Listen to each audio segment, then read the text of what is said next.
Ginugugol ng mga tao ang buhay nila rito sa mundo na nagpapakahirap para kamtin ng mga bagay tulad ng lupa na nakikita o karangalan na hindi nakikita.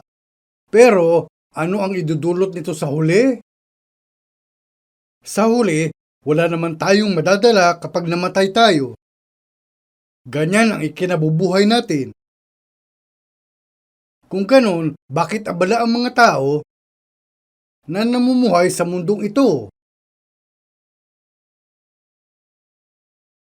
Kung babalikan natin ang ating lumipas, sa parehong paraan pa rin tayo namumuhay.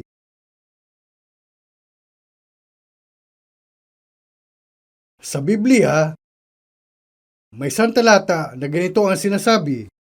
Tingnan natin ang Ecclesiastes Kabanata 5.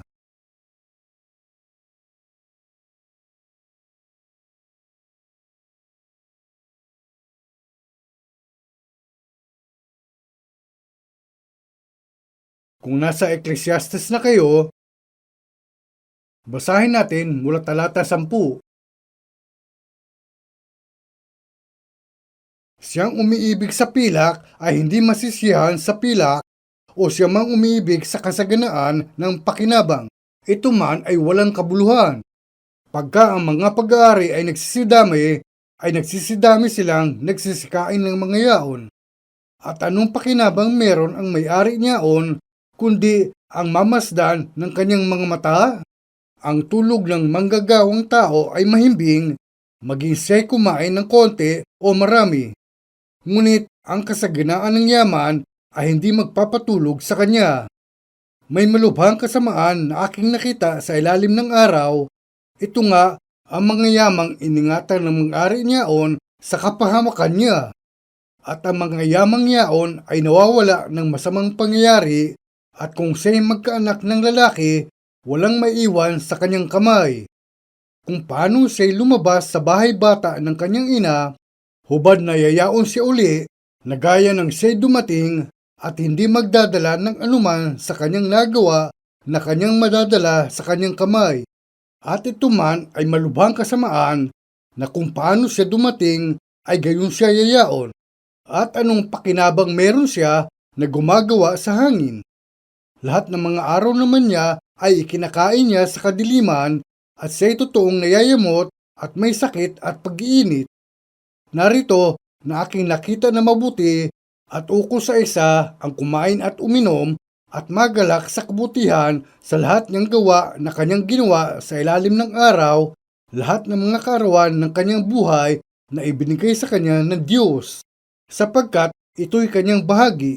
Bawat tao rin naman na binigyan ng Diyos ng mga kayamanan at mga pag-aari at binigyan ng kapangyarihan na kumain niyaon at kumuha ng kanyang bahagi at magalak sa kanyang gawa, ito'y kaloob ng Diyos, sapagkat hindi niya aalalahaning lubha ang mga kaarawan ng kanyang buhay, sapagkat sinasagot siya ng Diyos sa kagalakan ng kanyang puso.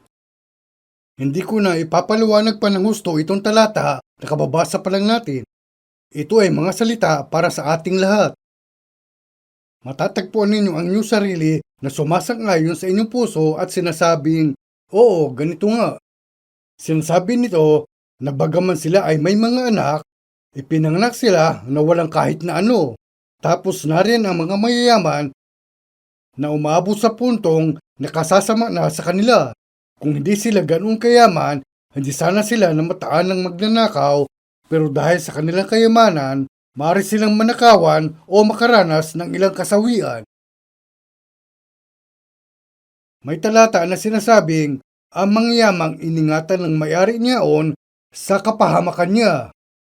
Sa liwanag nitong mga salita, may talata rin sa Biblia na sinasabing, bawat tao sa kanyang mainam na kalagayan ay pawang walang kabuluhan. Ipinahayag din ng Biblia na anuman ang ating kalagayan, ang lahat ng araw sa buhay ng tao ay dumaraan na parang anino sa ganitong buhay ng tao.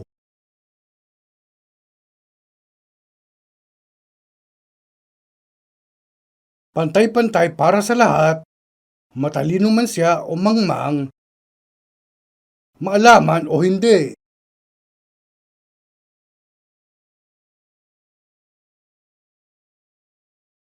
Ganito ito. Hindi masasabing ganito para lang sa iisang bansa. Totoo ito sa kahit sinong tao ng anumang bansa. Dahil ang mga iniisip at takbo ng isipan ng isang tao ay gumagana sa parehong paraan, pare-pareho ito para sa lahat. Habang binabasa natin ang Biblia,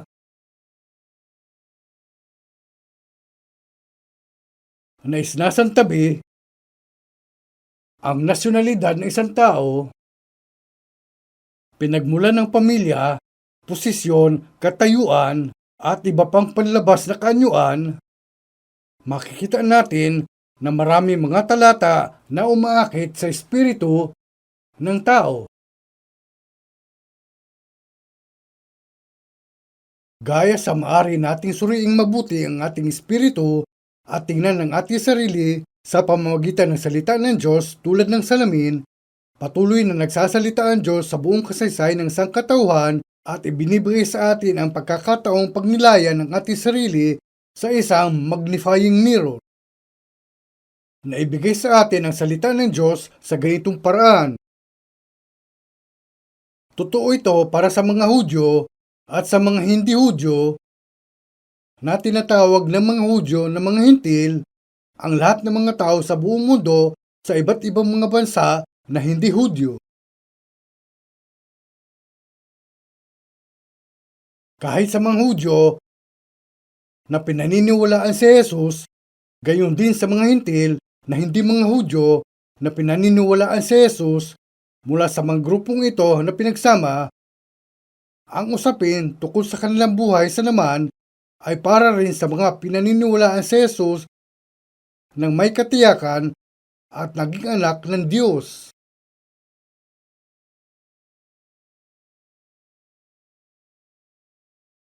Ganun pa man, ang kakaiba ay hinahati ng Biblia ang mga tao sa tatlong grupo. Tumutukoy ang isang grupo sa mga tao sa mga bansa sa mundo na nasa kasaysayan ng mundo. Tumutukoy ang pangalawang grupo sa mga Hudyo na mga inapo ni Abraham.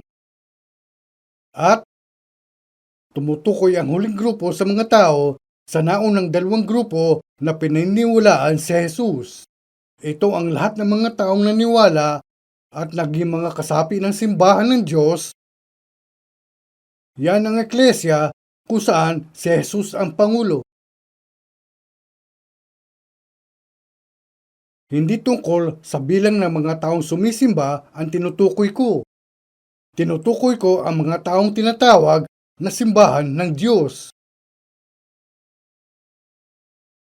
Ang tunay na simbahan na tinutukoy ng Biblia ay yung mga bumubuo sa katawan ng simbahan na si Jesucristo ang pinakasentro, gaya sinasabi, gaya naman ni Kristo na Pangulo ng Iglesia. Hindi natin alam kung magiging kasukasuan tayo o selula sa katawan, pero bawat individual na naniwala kay Jesus sa lumipas sa 2,000 taon ang siyang bumubuo sa katawan ni Kristo. Binubuo natin ang simbahan bilang mga kasapi hanggang sa huling araw. Yan ang simbahan ng Diyos. Ang katotohanan na si Kristo na Pangulo ng Iglesia ay siyang pangunahing katotohanan ng Biblia. Pero sa pagsasantabi nitong lahat, kung may mga tao na may pananampalatayang tumutuon lang sa mga bagay na nagsisimba na ako sa loob ng maraming taon, o ganito ako at ganyan at kasapi ako ng ganito at ganyan simbahan, may bagay na napakahalaga sa Biblia na wala sa kanila. At kung may mga taong hindi ito alam at iginigiit na yan ang katotohanan, kung ganoon, hindi tama ang pagkaalam nila sa Biblia. Noon, itinuring ko ang aking sarili na matigas ang ulo, kaya gusto kong bibili ng gamot kung meron man para tulungan ako na maging matalino. Pero habang binabasa ko ang Biblia, nakita ko ang isang sipi na sinasabing, ngunit kung nagkukulang ng karunungan ang sino man sa inyo, ay humingi sa Diyos na nagbibigay ng sagana sa lahat at hindi nanunumbat at ito'y ibibigay sa kanya. Ngunit humingi siyang may pananampalataya na walang anumang pag-aalinlangan, sapagkat yaong nag-aalinlangan ay katulad ng isang alon ng dagat na itinutulak ng hangin at pinapadpad sa magkabi-kabila. Sapagkat huwag isipin ng isang taong yaon na siya tatanggap ng anumang bagay sa Panginoon. Ang taong may dalawang akala ay walang tiyaga sa lahat ng kanyang mga paglakad. Yamang Diyos ang nagbibigay ng sagana sa lahat at hindi nanulumbat. Nangako siya na magbibigay ng karunungan. Pinaniniwalaan ko ito. Pinaniniwalaan ko ito ng may katiyakan. Mula noon, kahit ilang oras pa akong magsalita, hindi pa ako nagbigay ng sermon sa Biblia na may script. Tumayo man ako sa harap ng 10 tao, 100, 1,000 o 10,000 tao. Ang pinakamatagal kong pagsasalita ay 9 na oras habang tumatayo sa isang lugar. Sa panahong yon, kadalasan nagsasalita ako ng mga 5 hanggang 6 o 7 oras, pero hindi pa ako nagsermon na may script. Hindi ko sinasabi na matalino akong tao, pero pinaniniwalaan ko ang karunungan ng Diyos na ipinangako niya sa Biblia. At naniniwala ako na ibinibigay ang karunungan ng Diyos ng walang bayad at hindi kinamtan sa pagsisikap ng isang tao.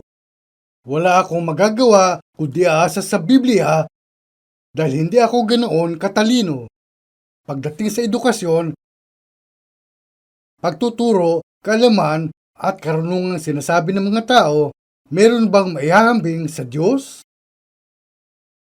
Kung batid natin na ibinibigay ng Diyos ang kakayahan sa tao, makikita natin na wala tayong gaanong may pagmamalaki sa mga gawain ng tao. Madalas na gustong pag-usapan ng mga tao ang ilang kalalabasan o resulta ng mga bagay.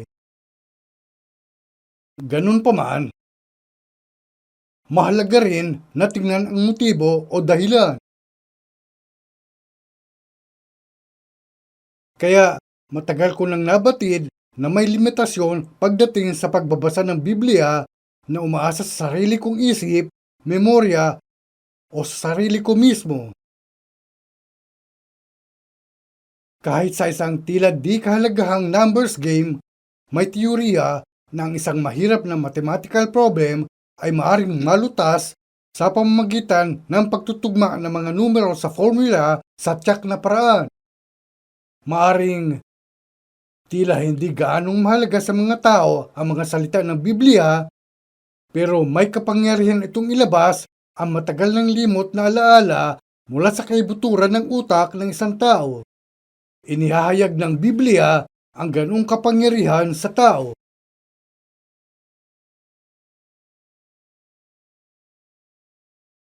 Ano ang sinasabi sa atin ng mga salita ng Biblia? Itinuturo nito sa atin ang karunungan ng Diyos.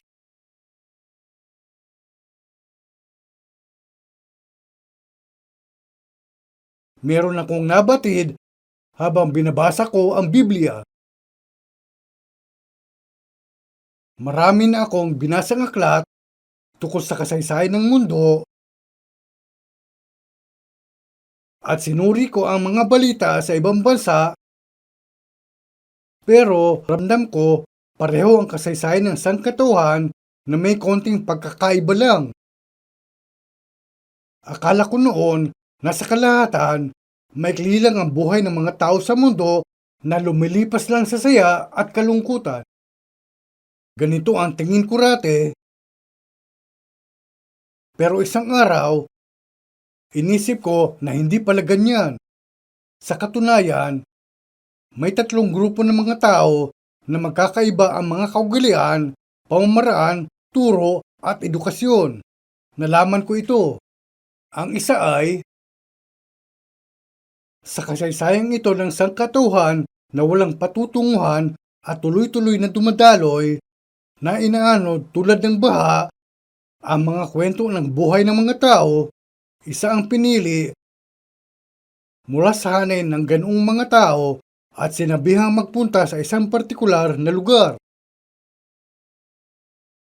Doon, ang mga mangyayari sa kanyang anak na lalaki, sa kanyang mga apo, at sa mga anak na lalaki at babae ng kanyang mga apo, ay pauna nang ipinaliwanag at isinulat ang mga ito hanggang sa katapusan ng aklat ng Henesis.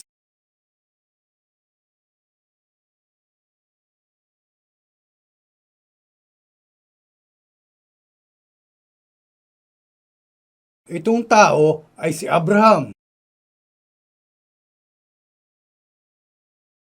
Kung titingnan natin ang lahat ng mga ilog sa mundo, sinimulan sila sa tuktok ng mga bundok na binabagsakan ng ulan. Inaagos sila sa mga lambak ng bundok na bumubuo ng maliliit na batis at patuloy na umaagos pababa, tapos ay nagiging mas malawak na batis. Sa mas baba pa, lumalawak ang mga batis habang umaagos hanggang sa tuluyang magsanib sa ilog. Kapag lumawak at lumalim ang tubig sa mga lambak ng bundok habang umaagos pababa, sapat na ang lalim nito para tawaging ilog. At kumukonekta pa sa dagat itong mga tubig. Ang Han River sa Korea ay kilala na humigit kumulang 350 kilometro o humigit kumulang 217 milya. Sinusukat ng mga tao ang distansya ng ilang mga ilog at inaalam kung gaano kahaba ang mga ito. Sinukat nila ang Mississippi River, ang Amazon River, at inalam ang average na haba at lapad ng mga ito. Pero karugtong itong mga ilog sa tubig na galing sa mga lambak. Kahalintulad, sinimulan ang kasaysayan ng sangkatauhan sa tao na ang pangalan ay Adan. Sa Biblia, sinasabi na nagkaanak si Adan at sila ay dumami. At makalipas ang 1,000 taon, may panahon na dumaloy ang malaking baha rito sa lupa at inapawan ang buong lupain na walang iniwan na kahit isang taluktok ng bundok na walang tubig. Gaya ng sinasabi sa Biblia, na sa pamamagitan din nito, ang sanlibutan noon na inapawan ng tubig ay napahamak, nang lubog ang lupa sa tubig, halos lahat ng tao sa daigdig ay nilipol, maliban sa isang pamilya na 8 katao ang naligtas. Sila ang naging mga binhi na nagkasukling. Sila ay si Noe, ang kanyang asawa, ang 3 niyang mga anak at mga manugang na babae. Sinasabi sa atin ng Biblia na dumami ang tao rito sa mundo sa pamamagitan nitong 3 magkakapatid. Sa 3 anak, pinili ng Diyos ang lalaki ng pangalan ay Abraham mula sa binhi ni Sem. Tumira si Abraham sa rehiyon na tinawag na Ur, nasa kasalukuyan na Iraq. Nasa katimugang rehiyon ng Iraq ang Ur. Doon, sinabi sa kanya ng Diyos, umalis ka sa iyong lupain at sa iyong mga kamag-anak at sa bahay ng iyong ama na ikaw ay pasalupaing ituturo ko sa iyo. Kaya umalis doon si Abraham at pumakanluran. Pumunta siya sa kanluran hanggang sa inabot niya ang lupain ng Palestino na itinuring ngayon na kasalukuyang Israel. Nagkaroon siya ng isang anak na lalaki. Una, dahil sa pag-aapura, nagkaanak siya sa hindi niya asawa kundi sa ibang babae. Ang anak na yon ay si Ishmael. Pero si Isaac ang naging anak niya sa kanyang asawang si Sarah. Gaya sa pinangako, naging anak ni Abraham si Isaac at naging anak ni Isaac si Jacob at naging anak ni Jacob si Judah. Ang kakambal ni Jacob na si Esau na nauna ng konti kay Jacob, kahit parehong araw silang ipinanganak, ay napalayo sa Diyos hanggang sa hindi man lang siya kinilala bilang ninuno sa kasaysayan ng mga Hudyo. At kaya, nariyan sina Abraham, Isaac at Jacob at sa pamamagitan ng 12 anak ni Jacob, maraming mga inapo ang sinimulang ipanganak sa mundo. Yan ang simula ng kasaysayan ng mga Hudyo at ito ang mga pangyayaring lumitaw sa aklat ng Henesis. Itong maraming inapo kasama ang kanilang mga magulang, 70 katao sa kabuuan, ay bumaba sa Ehipto at kalaunan ay bumalik sa lupaing ipinangako sa ika-4 na henerasyon. Sinasabi sa Biblia At napakita ang Panginoon kay Abram at nagsabi, sa iyong lahi ay ibibigay ko ang lupaing ito at tunay na pakatalastasin mo ng iyong binhi ay magiging taga-ibang bayan sa lupaing hindi kanila at mga glilingkod sa mga yaon at pahihirapan. At sa ikaapat na salin ng iyong binhi ay magsisipagbalik rito. Ayon sa pangakong ito, bumalik sila. Nang bumalik sila, kahit patuloy sila sa paglalakad patungo sa kanilang destinasyon, dahil napakaraming kaaway, kailangan nilang patuloy na makipaglaban. At nakipaglaban sila ng nakipaglaban at pag-alagara sa lugar sa loob ng 40 taon hanggang sa pinasok nila ang lupain. Pag-alagala sila sa ilang sa loob ng 40 taon hanggang sa kinuha nila ang lupain ng Kanaan. Kaya pinasok ng mga Israelita ang lupain iyon at doon nanirahan at pagdakay, sinimulan nilang mabalisa at sinimulang dumaing na sinasabi, pilian mo kami ng hari para sa amin tulad sa ibang mga bansa. Bigyan mo kami ng hari. Lahat ng ibang bansa ay may kanya-kanyang pinuno. Kinulit nila siya sa ganitong paraan. Kaya napilitan ang propeta na hingi ng pasya ng Diyos. Ang resulta, isang lalaki ang pinili at siya ang naging unang hari sa kasaysayan ng Israel. Yan ay si Haring Saul. Hinirang siya na hari dahil sa kanilang pangungulit. Pero nung nagkasala si Haring Saul sa harap ng Diyos, inalis siya ng Diyos at pinili si Haring David.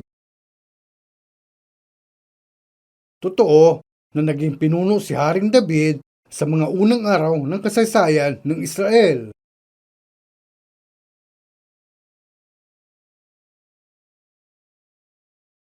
At nang lumuklok sa trono at namuno sa kaharian ang anak ni David na si Solomon, kapansin-pansin ang pagbabago ng mundo. Walang mas dakila kaysa kay Solomon sa kasaysayan ng sangkatauhan sa lupa.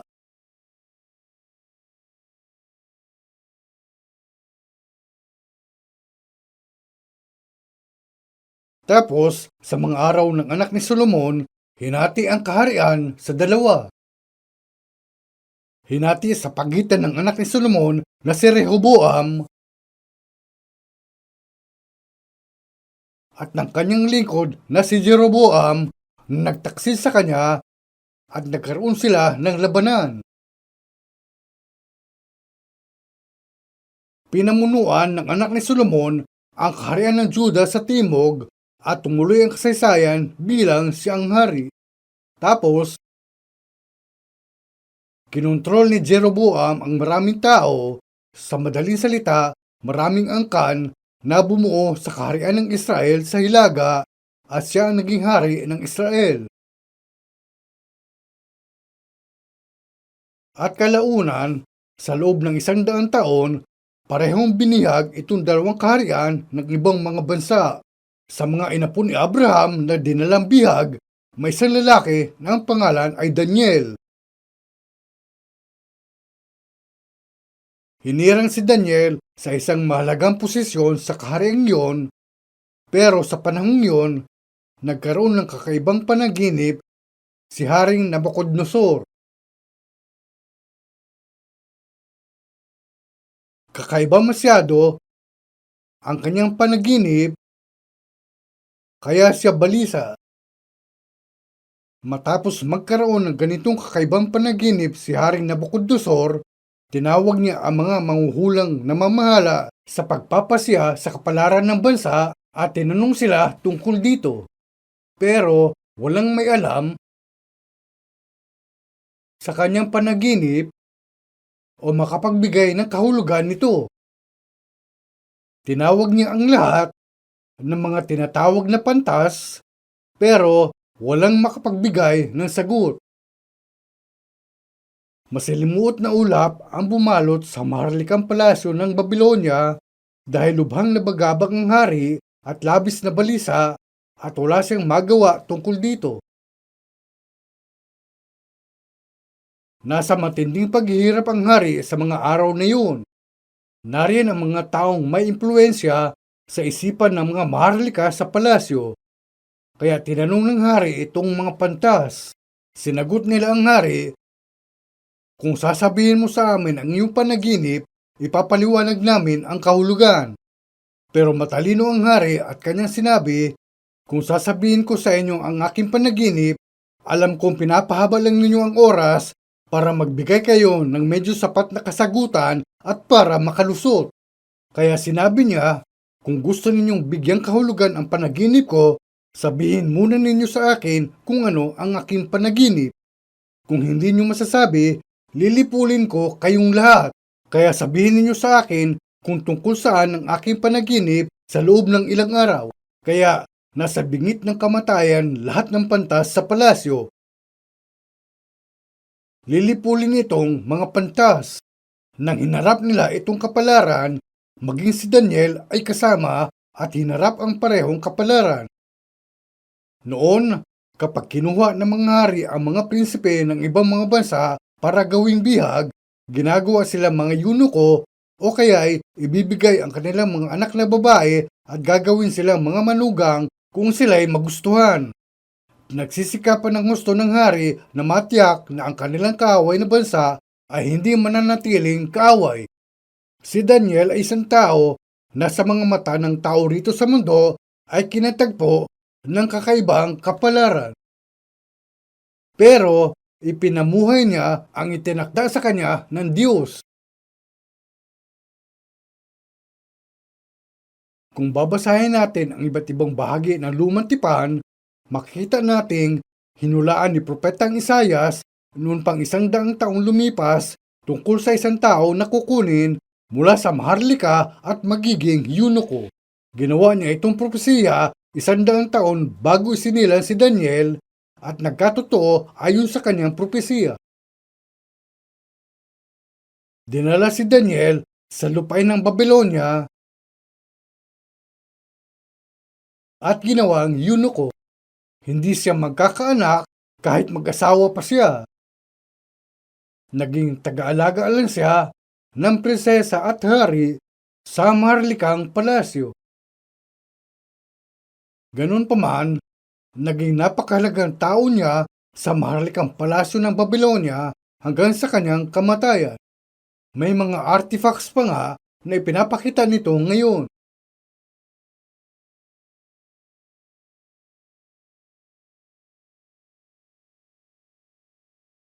Sa mga ninuno nitong lalaki, may isang hari na may sakit at nasa bingit ng kamatayan.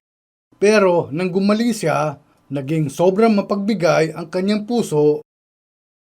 Kaya nang dumating ang mga sugo ng Babylonia, ang kaaway niyang bansa, kanya silang inaliw at ipinakita sa kanila ang lahat at wala sa mga kayamanan niya sa Jerusalem sa lupain ng Huda na hindi niya ipinakita sa kanila. Ipinakita niya sa kanila ang lahat ng bagay na mahalaga. Dahil dito, sinabi ni Propeta Isaias sa hari ang tungkol sa sumpa na pabababain ng Diyos makalipas ang 100 taon. Punta tayo sa Isaias, Kabanata 39.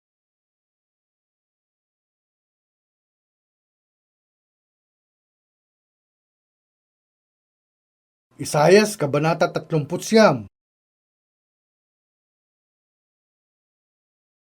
Basahin natin mula talata 1. Nang panahong yaon, si Merodach-Baladan na anak ni Baladan na hari sa Babylonia ay nagpadala ng mga sulat at isang kaloob kay Ezekias sapagkat nabalitaan niya na siya'y nagkasakit at gumaling. At si Ezekias ay natuwa sa kanila at ipinakita sa kanila ang bahay ng kanyang mahalagang bagay, ang pilak at ang ginto at ang mga espesya at ang mahalagang langis at ang buong bahay na kanyang sakbatan at lahat na nandoon sa kanyang mga kayamanan. Walang bagay sa kanyang bahay o sa buong sakop man niya na hindi ipinakita ni Ezekias sa kanila. Nang magkagayoy, dumating si Isaias na propeta sa Haring Ezekias at nagsabi sa kanya, "Anong sinabi ng mga lalaking ito? At saan nanggaling na nagsiparito sila sa iyo?" At sinabi ni Ezekias, Sila nagseparito sa akin mula sa malayong lupain sa Babylonia. Nang magkagayoy, sinabi niya, si Propeta Isaias ito, anong kanilang nakita sa iyong bahay? At sumagot sa Ezekias, lahat na nanga sa aking bahay ay kanilang nakita. Walang anumang bagay sa aking mga kayamanan na hindi ko ipinakita sa kanila. Nang magkagayoy, sinabi ni Isaias kay Ezekias, iyong pakinggan ang salita ng Panginoon ng mga hukbo.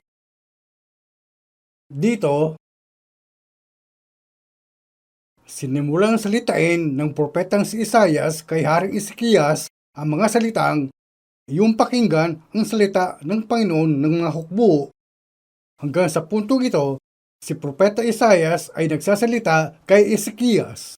Nang sinabi niyang, iyong pakinggan ang salita ng Panginoon ng mga hukbo, si Isaias pa rin ang nagsasalita hanggang dito.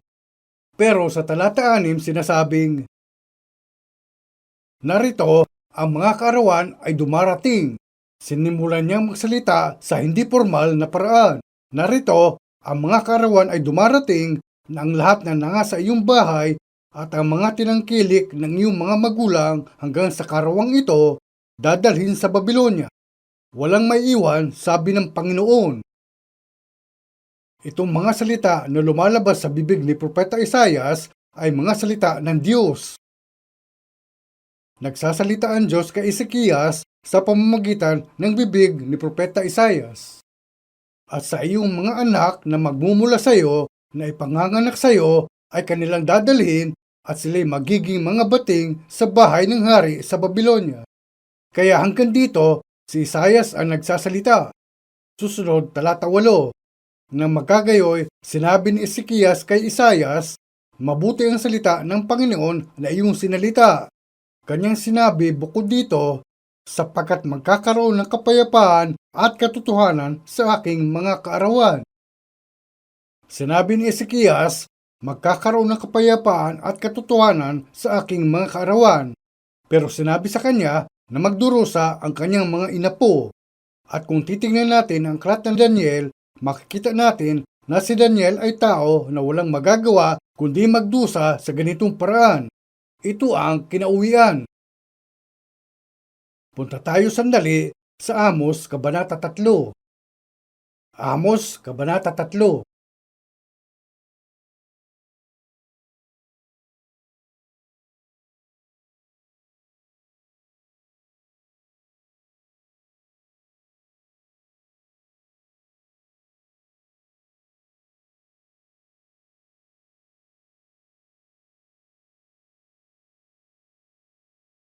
Amos, Kabanata 3.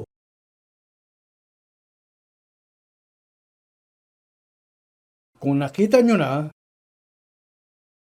basahin natin ang talata 7. Tunay na ang Panginoong Diyos ay walang gagawin, kundi kanyang ihahayag ang kanyang lihim sa kanyang mga lingkod na mga propeta. Sinasabing, tunay na ang Panginoong Diyos ay walang gagawin, kundi kanyang ihahayag ang kanyang lihim sa kanyang mga lingkod na mga propeta. Sinabi ng Diyos na lagi niyang inihahayag ang kanyang lihim sa mga propeta bago niya isinasagawa ang mga ito. Hindi lang gawa-gawa ng mga propeta itong mga salita dahil gusto nila.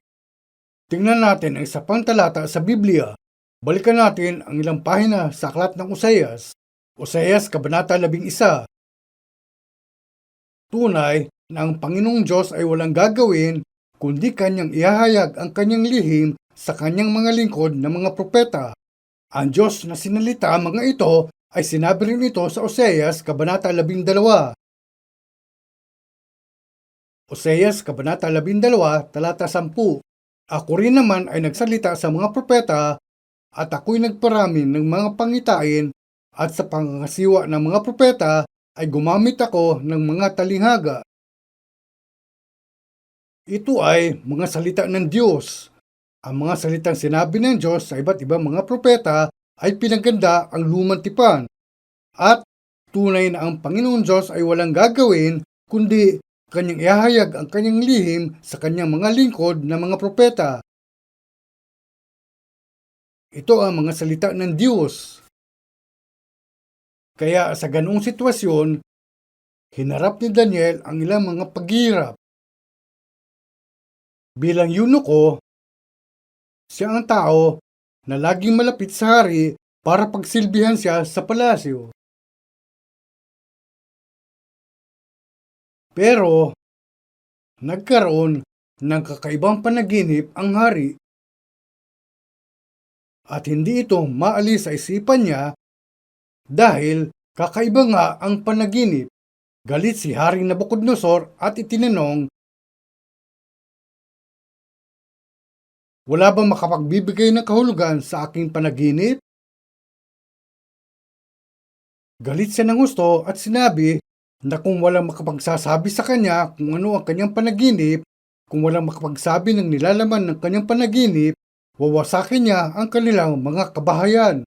Sa panahong yon, malapit na rin si Daniel na mapatay, pero kakaiba, ipinasya niya na siya ang magbibigay ng sagot sa hari.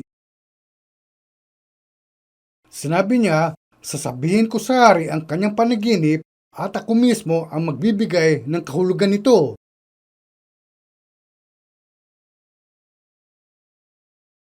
At kaya, ipiniliwanag ni Daniel ang buong panaginip ng hari na sinasabi, ito ang naging panaginip niyo. Direkta niyang ibinigay ang interpretasyon ng panaginip sa hari. Pakibasa ang Daniel Kabanata 2, mula talata 1 hanggang sa huli. Pero huwag kayong aasa ng anumang interpretasyon ng kabanata, kundi pakinggan lang kung ano ang isinulat. Maaring mahirap dahil isinulat ito sa mas lumang estilo ng salita, depende sa bersyon ng Biblia, pero pakibasa ng ayon sa pagkakasulat. Daniel Kabanata 2. Pakibasa ang buong kabanata. Daniel Kabanata 2, mula talata 1. At nang ikalawang taon ng paghahari ni Nabucodonosor ay nanaginip si Nabucodonosor ng mga panaginip at ang kanyang espiritu ay nabagabag at siya'y napukaw sa pagkakatulog. Nang magkagayoy, pinatawag ng hari ang mga mahiko at ang mga inkantador at ang mga manghuhula at ang mga kaldeo upang sasayin sa hari ang kanyang mga panaginip. Sa gayoy, nagsipasok sila at sila'y nagsiharap sa hari. At sinabi ng hari sa kanila, ako'y nanaginip ng isang panaginip at ang aking espiritu ay nabagabag upang maalaman ang panaginip.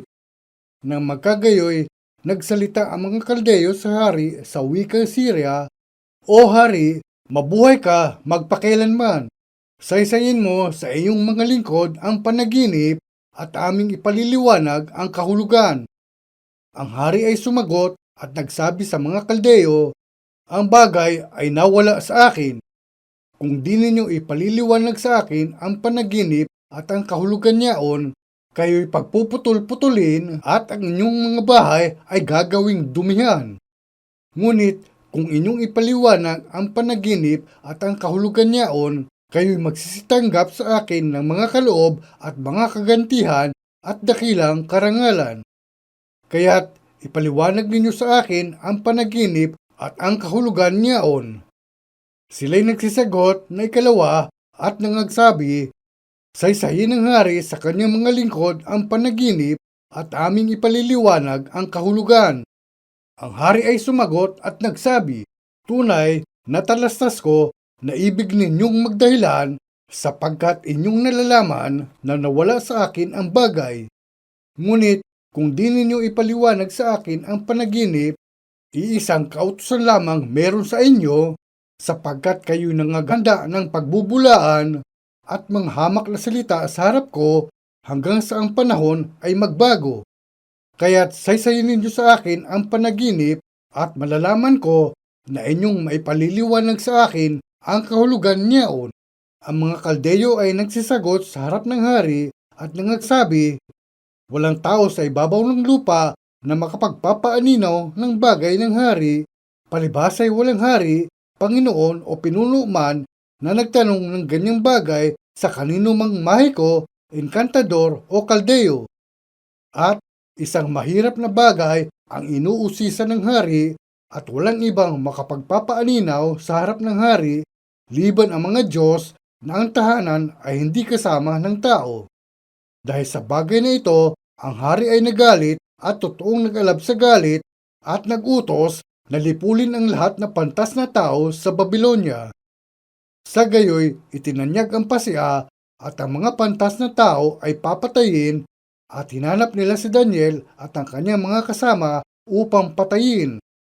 Nang magkagayoy, nagbalik ng sagot si Daniel na may payo at kabaitan kay Aryok na punong kawal ng bantay ng hari na lumabas upang patayin ang mga pantas na tao sa Babylonia. Siya'y sumagot at nagsabi kay Aryok na punong kawal ng hari, bakit ang pasya ay totoong madalian mula sa hari? Nang magkagayoy, ipinatalastas ni Aryok ang bagay kay Daniel. At si Daniel ay pumasok at humiling sa hari na takdaan siya ng panahon at kanyang ipaaninaw sa hari ang kahulugan. Nang magkagayoy, naparoon si Daniel sa kanyang bahay at ipinaalam ang bagay kay Ananias, kay Misael at kay Azarias na kanyang mga kasama upang sila'y magsipagnais ng kaawaan sa Diyos ng langit tungkol sa lihim na ito upang si Daniel at ang kanyang mga kasama ay hindi mangmatay na kasama ng ibang mga pantas na tao sa Babylonia. Nang magkagayoy, nahayag ang lihim kay Daniel sa isang pangitain sa gabi. Nang magkagayoy, pinuri ni Daniel ang Diyos sa langit.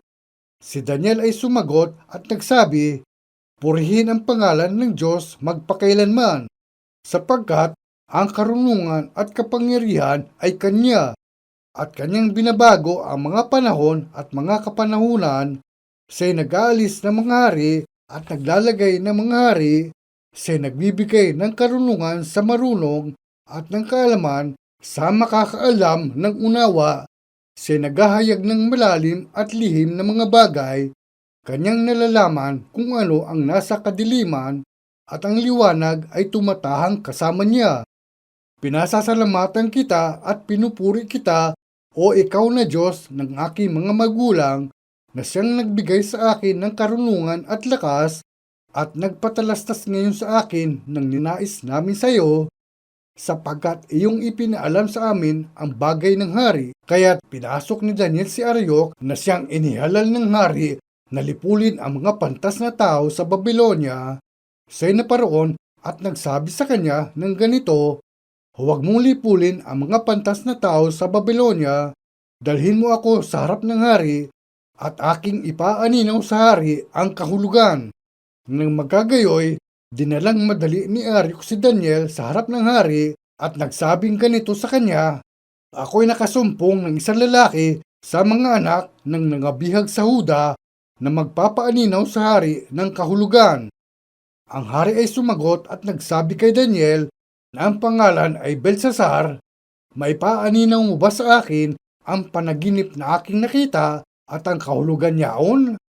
Si Daniel ay sumagot sa harap ng hari at nagsabi, ang lihim na itinatanong ng hari ay hindi maipaaninaw sa hari kahit ng mga pantas na tao, ng mga enkantador, ng mga mahikuman o ng mga manghula man.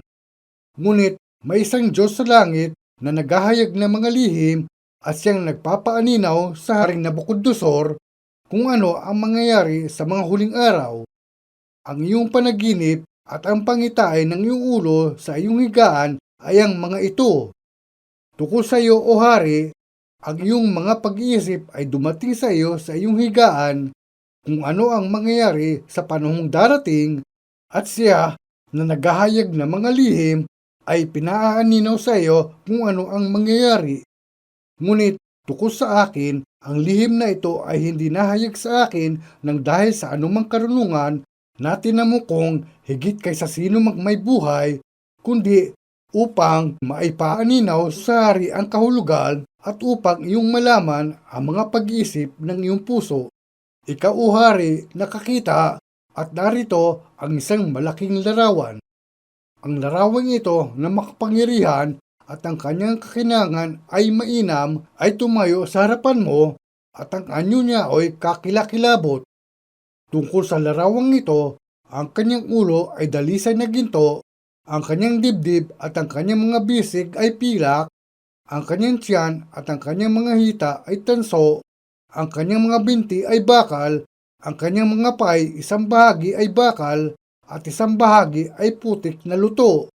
Inyong tinitingnan hanggang sa may natibag na isang bato, hindi ng mga kamay na tumama sa larawan sa kanyang mga paang bakal at putik na luto at mga yaoy binasag.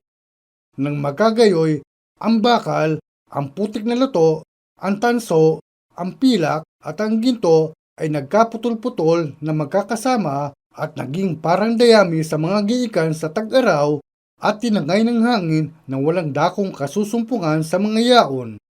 At ang bato na tumama sa larawan ay naging malaking bundok at pinuno ang buong lupa. Ito ang panaginip at aming sasaysayin ang kahulugan niyaon sa harap ng hari. Ikaw, o hari, ay hari ng mga hari na pinagbigyan ng Diyos sa langit ng kaharian, ng kapangyarihan at ng kalakasan at ng kaluwalhatian at alinmang tinatahanan ng mga anak ng mga tao, ng mga hayop sa parang at ng mga ibon sa himpapawid ay ibinigay sa iyong kamay at pinapagpuno ka sa kanilang lahat. Ikaw ang ulo na ginto, at pagkatapos mo ay babangon ang ibang kaharian na mababa sa iyo, at ang ibang ikatlong kaharian na tanso na magpupuno sa buong lupa.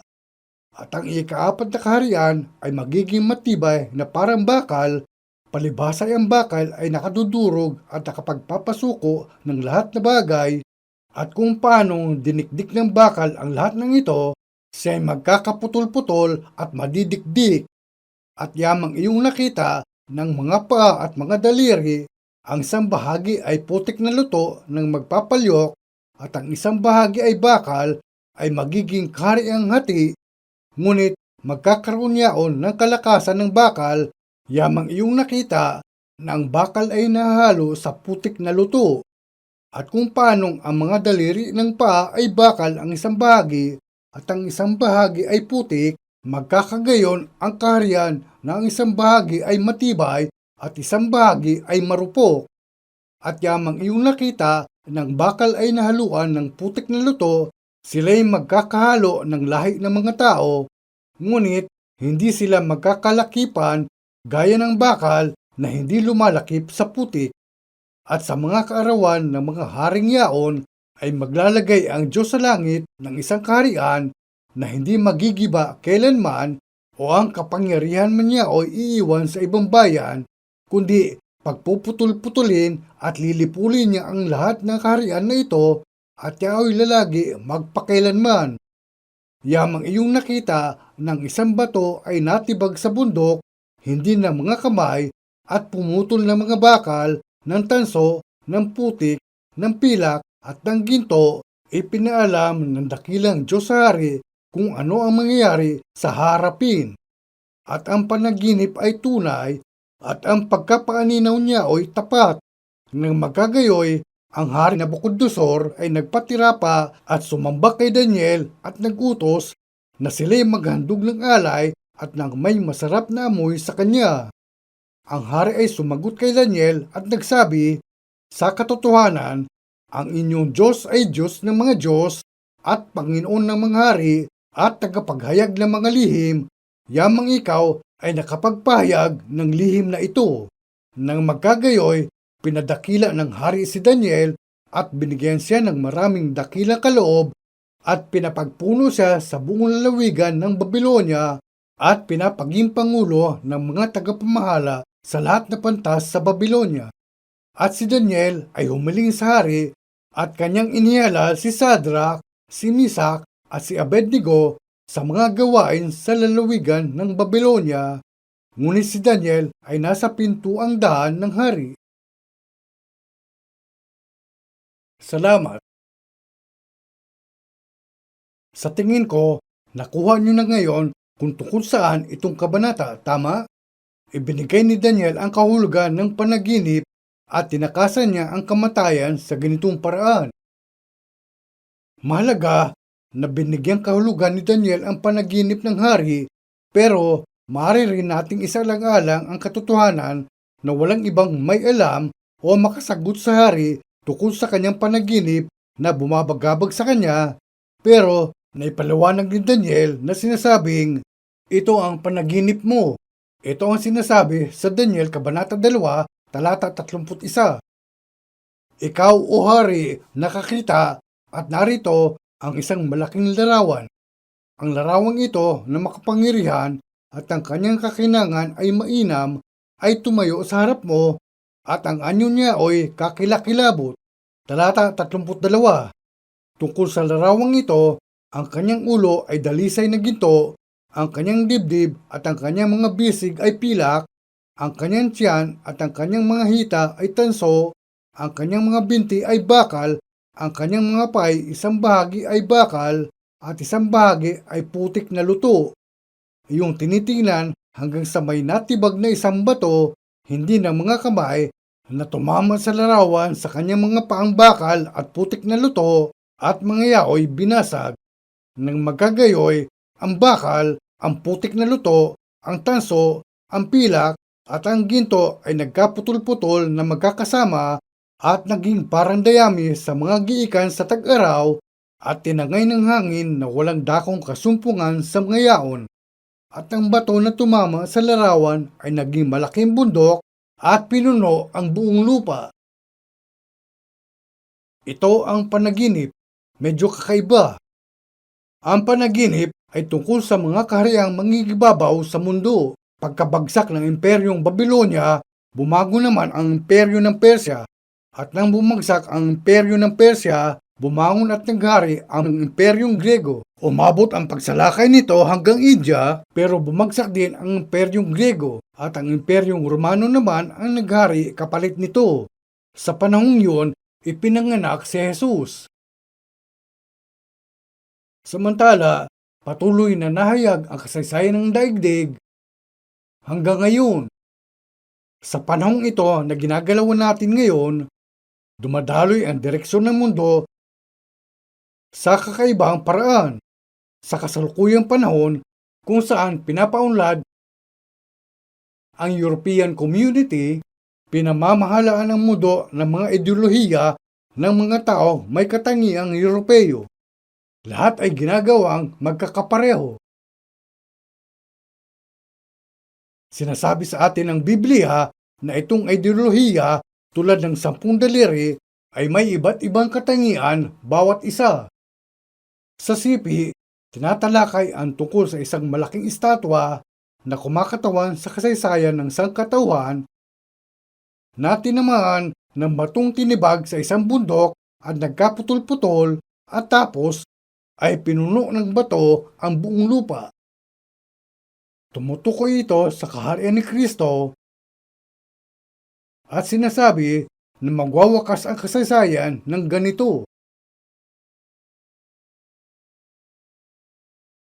Sa ganitong pananaw, tinitingnan natin ang mundo ngayon. Ipinapakita nito ang hinaharap ng mundo. Pero merong kakaiba. Sa mga katotohanan ng Kristyanismo na binanggit sa Biblia, may ilan na maaring hindi maunawaan. Nang sumunod-sunod kay Jesus ang ilang mga naniniwala sa Kanya, nang itong grupo ng mga tao na mga Hudyo rin ay katabi ni Jesus, sa mga salitang sinabi ni Jesus, sinabi niya ang mga ito.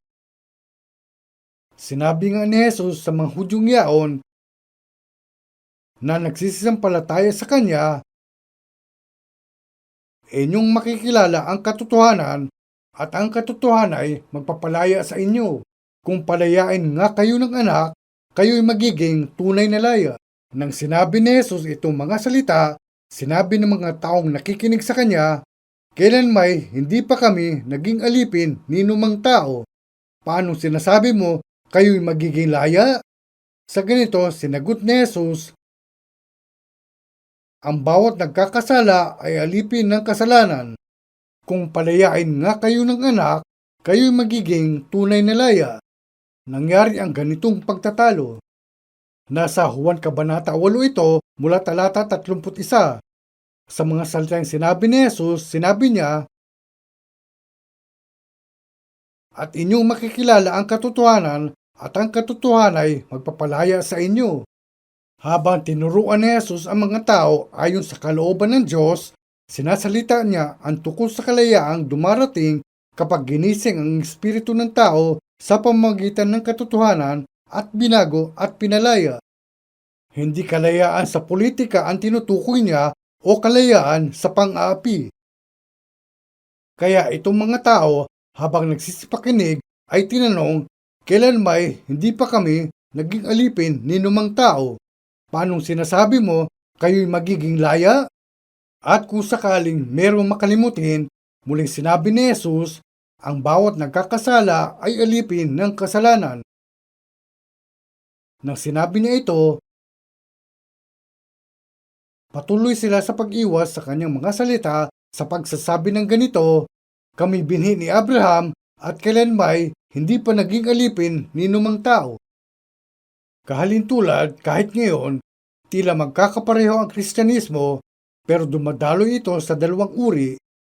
Ang isang uri ay inuuna ang kalayaan ng espiritu at kapayapaan sa puso at ang isa naman ay inaalis ang mga ito. Sa talatang ito, manampalataya ka sa Panginoong Hesus at maliligtas ka, ikaw at ang iyong sambahayan. Sinasabi na maliligtas ka kung maniniwala ka. At may isa pang talata na sinasabing, hanapin muna ninyo ang kanyang kaharian at ang kanyang katuwiran at ang lahat ng mga bagay na ito ay pawang idaragdag sa inyo. Pero nagdulot ito ng di pagkaraniwang pangyayari na kabaligtaran. Sinasabi nitong mga tao, magiging payapa ang mundo, magkakaisa ang buong mundo, magkakaroon ng kapayapaan sa mundong ito. Pinag-uusapan nila ang tungkol sa langit dito sa lupa sa ganitong paraan. Pero sinasabi ng Biblia na hindi ito mangyayari nang walang kabayaran. Una, dadaan itong mundo sa malaking kapighatian at kahirapan at maraming tao ang didispatsahin dahil sa kanilang mga kasalanan. Hanggang sa mahayag ang kalooban ng Diyos, ang bilang ng mga taong tunay na naniniwala sa Kanya ay binubuo sa mundong ito. At tungkol sa kung gaano karami ang ganung tao na bubuuin, may sinabi sa Jesus noong narito siya sa lupa, pagparito ng anak ng tao, makakasumpo kaya siya ng pananampalataya sa lupa? Sinasalita niya ang tungkol sa maraming kapighatian at paghihirap na darating sa mundong ito hanggang sa ang mga tunay na naniniwala sa Diyos ay tawagin at itatag. Hindi niya tinutukoy ang itinatayo ng maraming simbahan o ang dumaraming bilang ng mga taong naniniwala kay Jesus at hindi niya sinasabi yon habang dumarami ang mga sumisimba, pupunuin ang mundo ng kaalaman sa Diyos. Tinutukoy ng Biblia ang isang bagay na lubos na iba sa ganyang uri ng maling akala.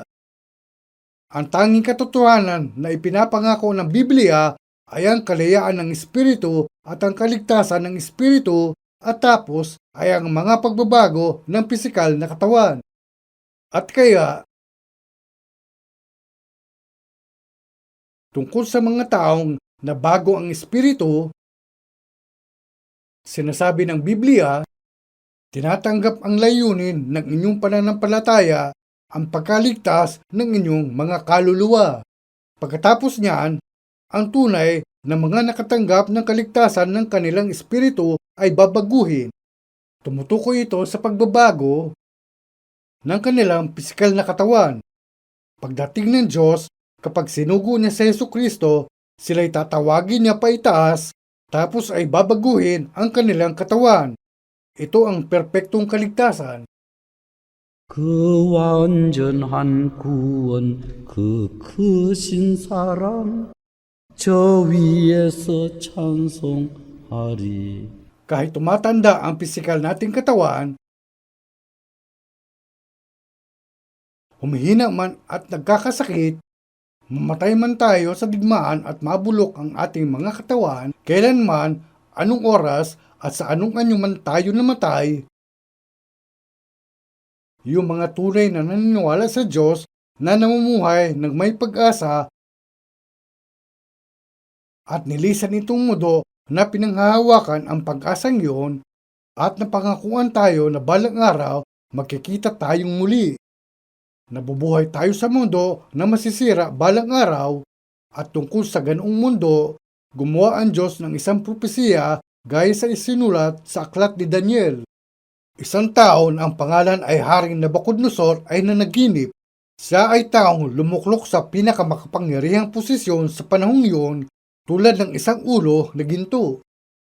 Pero sinabihan siya na sa kanyang mga huling araw, may babangon na isa pang kaharian na mas mababa sa kanya. Itinakda ang pagkakasunod-sunod ng mga pangyayari. Tapos sinasabi sa huli, isa pang malaking bato ang darating at babasagin ang lahat. Tiyak na magaganap itong mga pangyayari sa kasaysayan ng sangkatauhan dahil itong lahat ay bahagi ng plano ng Diyos. Yan ang dahilan kaya ganito ang pagkakasulat sa Biblia. Ang buong mundo ay galing sa isang tao, si Adan. May isang tao na siyang tanging pinili sa lahat ng mga nabubuhay rito sa mundo o sa mga nabubuhay ngayon, pati na rin sa mga mabubuhay sa hinaharap. Pinalipat itong tao sa isang lugar sa Palestino. Ang ninuno ng lupain iyon ng Israel ay si Abraham. Itinala ng mga inapo ni Abraham ang mga salita ng lumang tipan at sila ang nagpalamuti sa kasaysayang ito. At itong mga tao na nabuhay sa kasaysayang ito ay naipit sa alimpuyo ng kapalaran na hindi nila matakasan at sa huli, ang Diyos ay nasa likuran nila. Bago minihag ang mga Israelita, isang propeta ang dumating at sumigaw, "Kung makikinig kayo sa mga bulaang propeta, dadalhin kayo sa Babylonia. At kapag dinala kayo, magiging alipin kayo roon sa loob ng 70 taon. Pero tumanggi silang makinig sa propeta na patuloy sa pagbibigay sa kanila nitong propesiya at sa halip ay sumunod sa mga bulaang propeta. Sa huli, ganap silang nilipol at kinuha at kalaunan tiniis ang pagdurusa at kahirapan.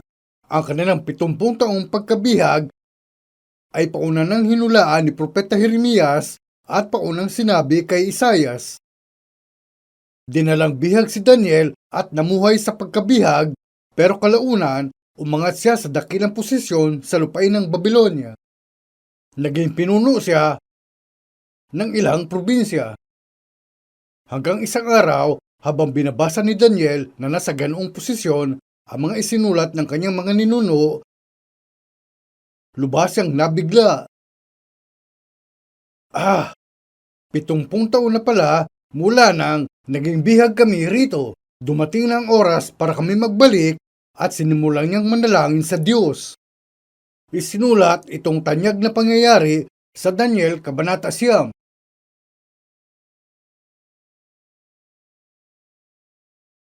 Pakibasa ang Daniel Kabanata 9 mula talata 1 hanggang 20. Daniel Kabanata 9. Nang unang taon ni Dario na anak ni Asuero sa lahi ng mga taga-Media na ginawang hari sa kaharian ng mga taga-Kaldea, ng unang taon ng kanyang paghari, akong si Daniel ay nakaunawa sa pamamagitan ng mga aklat ng bilang ng mga taon na sinalita ng Panginoon kay Jeremias na propeta dahil sa pagkaganap ng pagkasira ng Jerusalem 70 taon. At aking itiningin ang aking mukha sa Panginoong Diyos upang humanap sa pamamagitan ng panalangin at ng mga samo, ng pag-aayuno at pananamit ng magaspang at ng mga abo. At ako'y nanalangin sa Panginoon kong Diyos at ako'y nagpahayag ng kasalanan at nagsabi, "O Panginoon, Diyos na dakila at kakilakilabot, na nag-iingat ng tipan at kaawaan sa nagsisiibig sa iyo at nag-iingat ng iyong mga utos, kami ay nangagkasala at nangagasal ng kasuwalian at nagsigawang may kasamaan at nanghimagsik sa makatuwid bagay nagsitalikod sa iyong mga utos at sa iyong mga kahatulan na hindi man kami nangakinig sa iyong mga lingkod na mga propeta na nangagsalita sa iyong pangalan sa aming hari, sa aming mga prinsipe at sa aming mga bagulang at sa buong bayan ng lupain.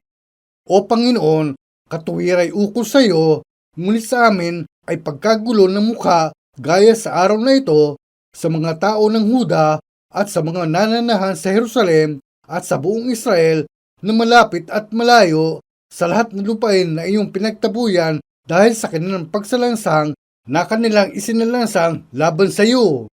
O Panginoon, sa amin nauukol ang pagkagulo ng mukha sa aming mga hari, sa aming mga prinsipe at sa aming mga magulang sapagkat kami ay nangagkasala laban sa iyo.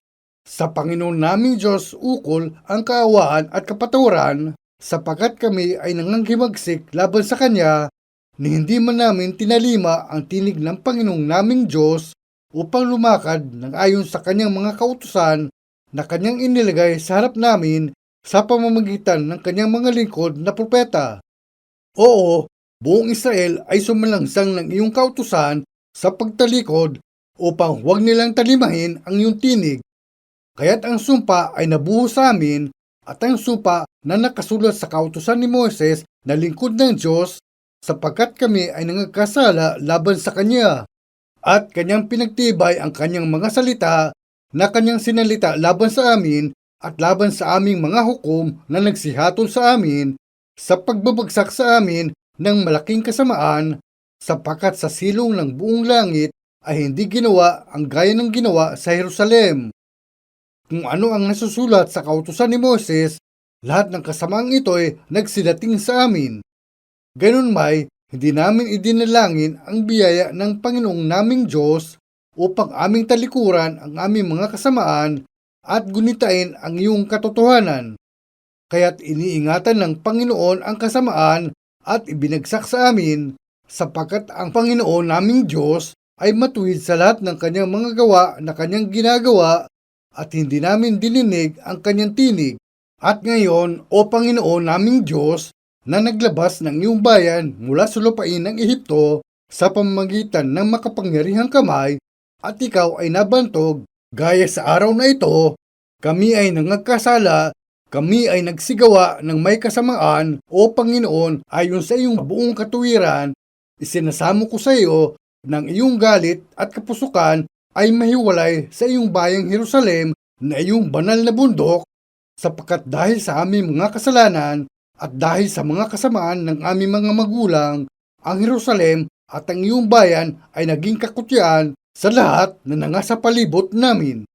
Kaya nga, O aming Diyos, iyong dinggin ang panalangin ng iyong lingkod at ang kanyang mga samo at paliwanagin mo ang iyong muka sa iyong santuaryo na sira alang-alang sa Panginoon. O Diyos ko, ikiling mo ang iyong tenga at iyong dinggin, idilat mo ang iyong mga mata at masdan mo ang aming mga kasiraan at ang bayan na tinatawag sa iyong pangalan, sapagkat hindi namin inihaharap ang aming mga samo sa harap mo dahil sa aming mga katuwiran, kundi dahil sa iyong dakilang mga kaawaan. O Panginoon, dinggin mo, O Panginoon, patawarin mo, O Panginoon, iyong pakinggan at gawin, huwag mong ipagliban alang-alang sa iyong sarili, O Diyos ko, sapagkat ang iyong bayan at ang iyong mga tao ay tinatawag sa iyong pangalan. At samantalang ako'y nagsasalita at nananalangin at nagpapahayag ng aking kasalanan at ng kasalanan ng aking bayang Israel at naghaharap ng aking samo sa harap ng Panginoon kong Diyos dahil sa banal na bundok ng aking Diyos. Pag-isipan natin sandali. Pagdating sa panalangin ng tao na ang pangalan ay Daniel, hindi natin maunawaan ang nilalaman ng kanyang panalangin kung hindi tayo pamilyar sa kasaysayan ng mga Hudyo gaya sa ipinakita sa Lumang Tipan. Hindi ito batay sa kanyang imahinasyon dahil nilalaman nito ang mga katotohanan batay sa mga aktwal na mga pangyayari. Hindi lang yan, isipin natin ang nilalaman ng ating mga panalangin na nakapikit ang ating mga mata at ang marangal na gawi nitong tao kapag siya ay nananalangin. Ibinigay niya ang isang tumpak at totoong panalangin. Kung hindi kayo mag-iingat kapag nananalangin, maaaring magsalita kayo sa parehong paraan tulad sa mga tao sa ibang relihiyon na nagsasalita sa harap ng di nakikitang Diyos o sa nakikitang imahe. Pero, tiyak na nakikipag-usap si Daniel sa Diyos tungkol sa kalagayan nitong bansa sa mga bagay na kinakaharap nito kung paano ito nagkasala sa harap ng Diyos. Nagsasalita siya na para bang may kausap na matanda sa telepono at sinusubukang ihayag ang kanyang puso na humihingi ng tawad. Basahin natin ngayon ang Daniel, Kabanata 9, talata 1 at 2. Nang unang taon ni Dario na anak ni Asuero sa lahi ng mga taga-Media na ginawang hari sa kaharian ng mga taga-Kaldea, nang unang taon ng kanyang paghahari, akong si Daniel ay nakaunawa sa pamamagitan ng mga aklat. Tumutukoy ang mga aklat sa mga talaang isinulat bago sa panahong ito, bago ang panahon ni Daniel na isinulat ng tao na ang pangalan ay Jeremias. Sa pamamagitan ng mga aklat, nagbilang ng mga taon na sinalita ng Panginoon kay Jeremias na propeta. Ang mga salita ng Diyos na tinanggap at sinalita ni Propeta Isaias dahil sa pagkaganap ng pagkasira ng Jerusalem 70 taon. Matapos basahin ni Daniel itong propesiya na sinasabi na pagkatapos ng 70 taon ng pagkasira ng Jerusalem, babalik sila. Pagkatapos niyang matagpuan at basahin itong mga salita, nanalangin siya base rito. Dahil isa siya sa mga taong nabihag dahil sa mga maling gawain ng kanilang mga ninuno nung lumipas na 70 taon, nanalangin siya ayon dito. Punta tayo sandali sa Jeremias, Kabanata 25. Basahin natin ang isang talata na itinala bago itong 70 taon.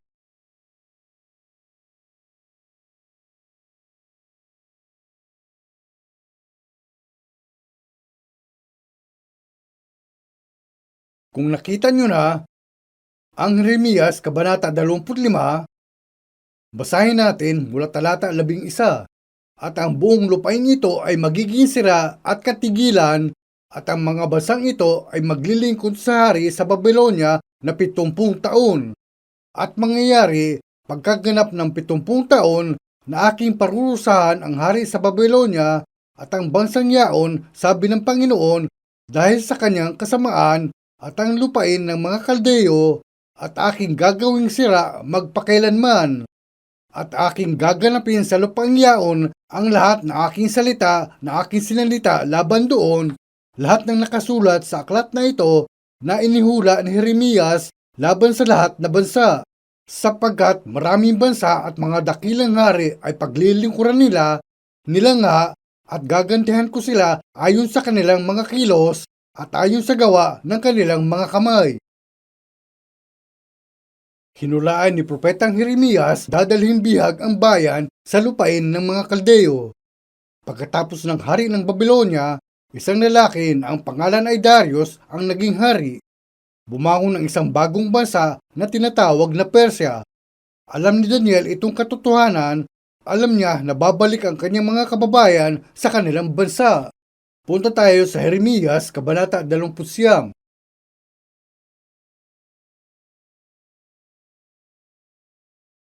Sapagkat sila'y nanganghuhulang may kasinungalingan sa inyo sa aking pangalan, hindi ko sinugo sila, sabi ng Panginoon. Salungatan ito sa pagitan ng mga bulaan na propeta at ni Jeremias. Pinakinggan ng mga tao at ng hari ang mga salita ng mga bulaang propeta, kaya nilipon sila. Talata 10. Sapagkat ganito ang sabi ng Panginoon, pagkatapos na maganap ang 70 taon sa Babylonia, aking dadalawin kayo at aking tutuparin ang aking mabuting salita sa inyo sa pagpapabalik sa inyo sa dakong ito.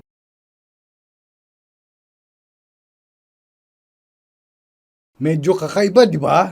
Paano niya ito ipinahayag ng pauna bago itong 70 taon?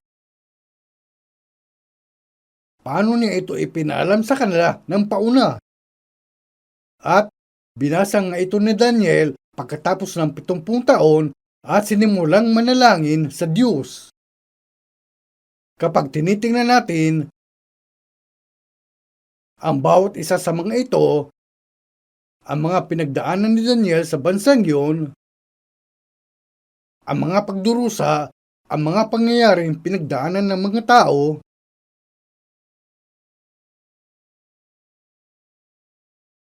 katotohanan na hanggang sa panahon ng pagbangon ng Imperyong Grego at pinabagsak ang Imperyo ng Persya, tali ang mga Hudyo sa kanilang kasawian. Pinatotohanan nito ng kasaysayan at ang proseso ng kanilang pagbabalik pagkatapos naganap ang 70 taon ay pinapakita sa mga aklat ni Nehemias at Ezra. Sa mga aklat ni Nehemias at Ezra, makikita na ang mga sisidlan at ang ginto, pilak at ang mga kalasag, lahat ng mga bagay na dinala sa palasyo sa Babylonia noong panahon ni Haring Ezekias ay ibinalik. Nanirahan ang mga Hudyo sa bansang iyon sa loob ng mahabang 70 taon at natapos ang yugtong iyon at sila ay bumalik. Pero ang mga taong naging maayos ang pamumuhay sa bansang iyon ay nanirahan na doon at hindi na bumalik. May mga taong nanirahan doon at hindi na bumalik at ikinalat ang mga inapo nito mga tao dahil sa mga kaguluhang naganap muli sa mundo at pumunta sila sa Hilaga sa Russia at sa Chechen Republic at Kazakhstan at sa iba't ibang mga bansa sa Soviet Union.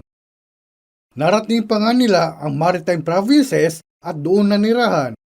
Sa ganito, ikinalat ang mga Hudyo sa buong mundo, sa malayong sulok ng mundo at tumuloy ang kanilang kasaysayan.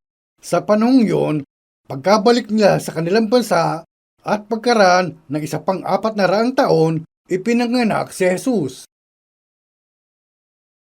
Dumating si Jesus bilang Mesiyas na hinihintay ng mga Hudyo pero hindi ito batid ng mga Hudyo at hiniling sa mga Romano na patayin siya sa pamamagitan ng pagpapako sa krus. Sa paggawa nito, ang mga salitang walang paglilinis na magagawa kundi sa pamamagitan ng dugo niya ang nagbubo ay nakatuparan sa mundong ito. At nang hiniling ng mga Hudyo na patayin si Kristo na kanilang hari, ayaw ni Pilato na makibahagi sa paglilitis na ito pero itinanong niya, ano nga ang aking gagawin sa inyong tinatawag na hari ng mga Hudyo?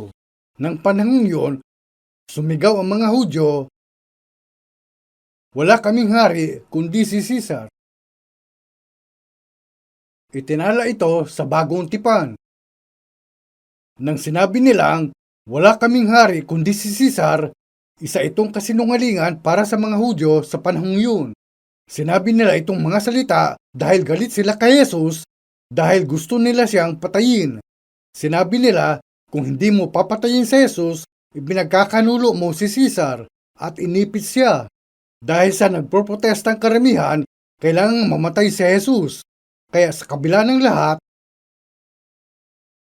pinatay siya.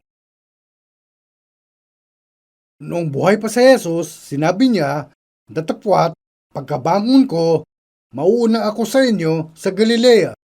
At ayon sa mga propesiyang ito, isang araw, ibinangong muli ng Diyos sa Jesus pagkamatay niya. Hindi rin karaniwan ang pagsilang ni Jesus, ang lugar kung siya darating, at ang katotohanan na isang bituin ang lilitaw sa langit pagdating niya ay ipinakita. Itinuro ito ng mga mago mula sa silangan na sumunod sa bituin.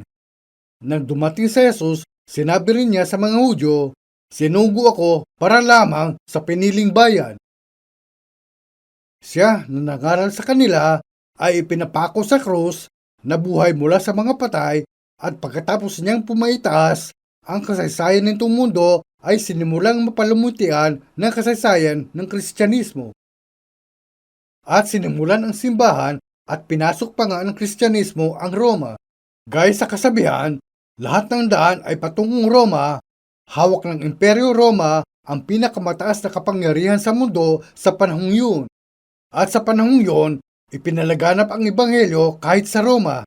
Yan ang itinala sa Aklat ng Mga Gawa.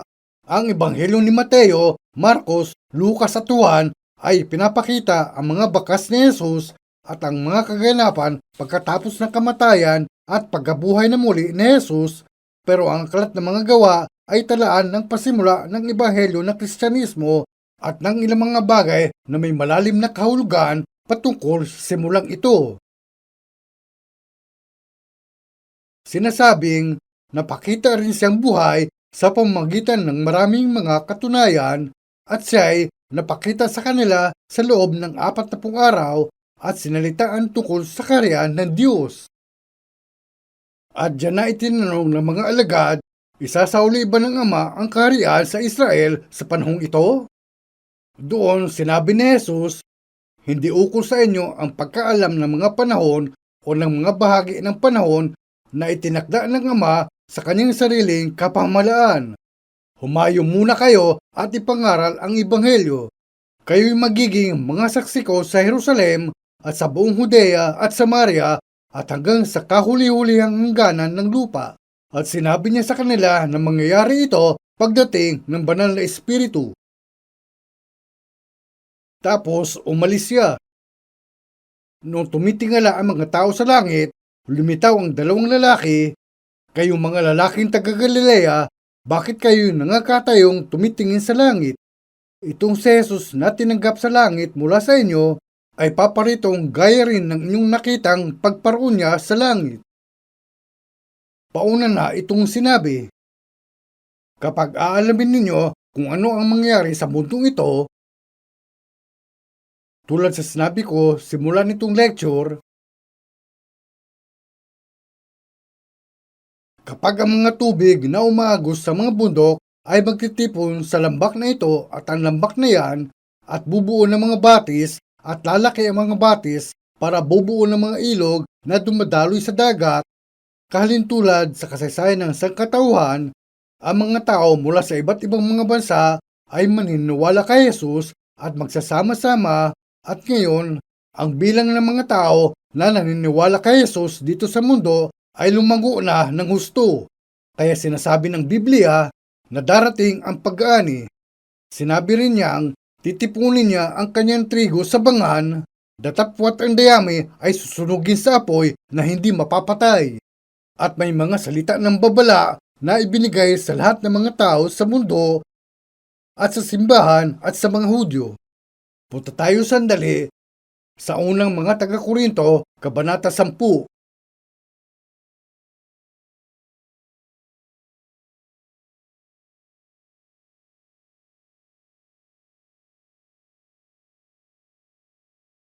Kung nasa unang mga taga-Korinto, Kabanata 10 na kayo, basahin natin ang talata 31 at 32. Unang mga taga-Korinto, Kabanata 10, talata 31 at 32. Kaya kung kayo'y nagsisikain man o nagsisiinuman o anuman ang inyong ginagawa, gawin ninyo ang lahat sa ikaluwalhati ng Diyos. Huwag kayong magbigay ng dahilan ikatitisod sa mga Hudyo man, sa mga Grego man o sa iglesia man ng Diyos. Pag-isipan natin sandali itong mga salita.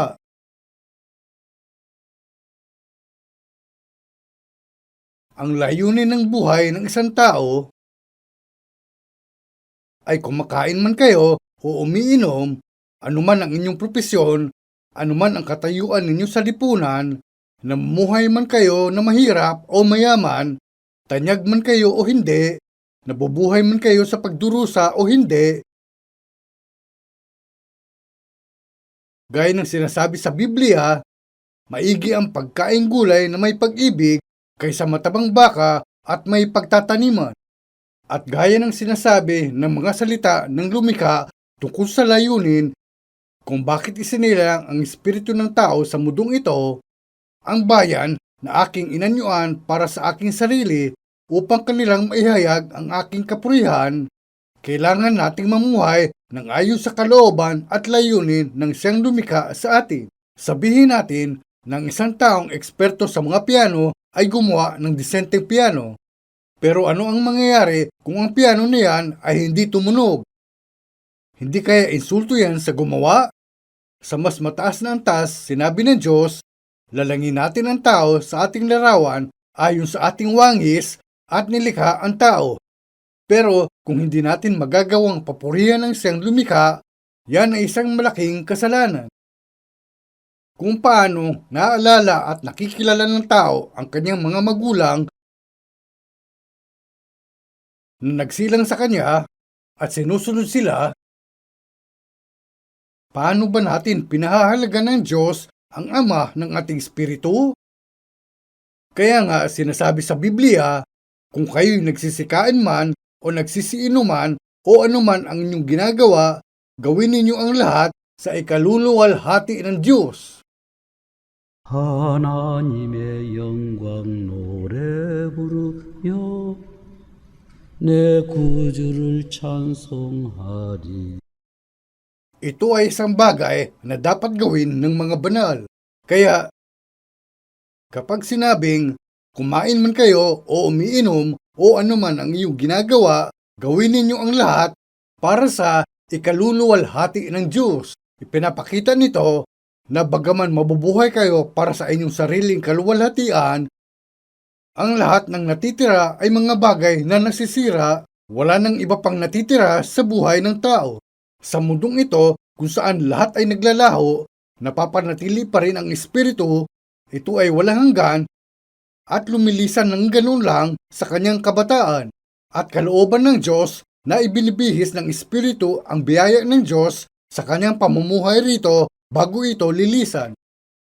Kaya hiniling niya sa mga naniniwala, sa mga Hudyo man o sa mga Grego man.